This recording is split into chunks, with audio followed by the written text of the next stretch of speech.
అందరికీ నమస్కారం. మన ఛానల్కి స్వాగతం. రాష్ట్రమంతా శాఖ సుప్రీంకోర్టు తీర్పు అనే ఒక ఇంపార్టెంట్ అప్డేట్ మనకి ఇప్పుడే రావడం జరిగింది ఫ్రెండ్స్. సో దానికి సంబంధించిన పూర్తి వివరాలు చూద్దాము. వీడియో పూర్తిగా చూడండి, అప్పుడు నేను చెప్పే సమాచారం అర్థమవుతుంది. మన ఛానల్ని కొత్తగా చూస్తున్న వారు ఖచ్చితంగా సబ్స్క్రైబ్ చేసుకోండి. చాలామంది సబ్స్క్రైబ్ చేసుకోవడం మర్చిపోతున్నారు. సబ్స్క్రైబ్ చేసుకోవడం వల్ల ముఖ్యంగా ప్రభుత్వం నుంచి వచ్చే ముఖ్యమైన ఇంపార్టెంట్ అప్డేట్స్ ముందుగా తెలుసుకోవచ్చును. అలాగే మీకు వీడియో నచ్చితే తప్పకుండా లైక్ చేయండి. లైక్ చేయడం వల్ల ఇటువంటి ఇంపార్టెంట్ న్యూస్ మరింత మందికి చేరుతుంది.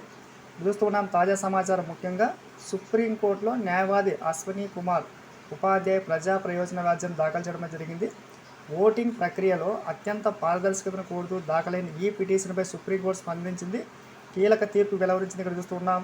జస్టిస్ సూర్యకాంత్, జస్టిస్ జోయ్మాల్యా బాగ్చి ధర్మాసనం స్వీకరించింది పిటిషన్ని. ఓటు వేసే ముందు ఓటర్ల వేలిముద్రలు, ఐరిస్, ముఖ గుర్తింపుకు సంబంధించి తనిఖీకి సంబంధించి మనకి అమలు చేయాలి అని చెప్పి మనకి పిటిషన్లో చెప్పిన నేపథ్యంలో సుప్రీంకోర్టులో వాదనలు అయితే వినిపించారు ఫ్రెండ్స్. సో ఈ నేపథ్యంలో చూస్తూ ఉన్నాం. ఇక్కడి నుంచి ఎటువంటి ఇబ్బందులు లేకుండా ముఖ్యంగా ఈ ఓట్లకు సంబంధించి మనకి సంచలన నిర్ణయం సుప్రీంకోర్టు ప్రకటించడం జరిగింది. ఇక్కడ చూస్తూ ఉన్నాం.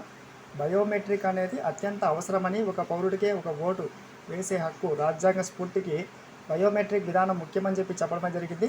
ముఖ్యంగా దీనిపై కోర్టు స్పందించడం శుభదాయకం. ఇక్కడ చూస్తూ ఉన్నాం. ఇప్పటి నుంచి మనకి ఈ యొక్క ఐరిస్ ముఖ ఆధారిత గుర్తింపు అయితే ముఖ్యమైతే కానుంది. సబ్స్క్రైబ్ చేసుకోండి. Thanks for watching.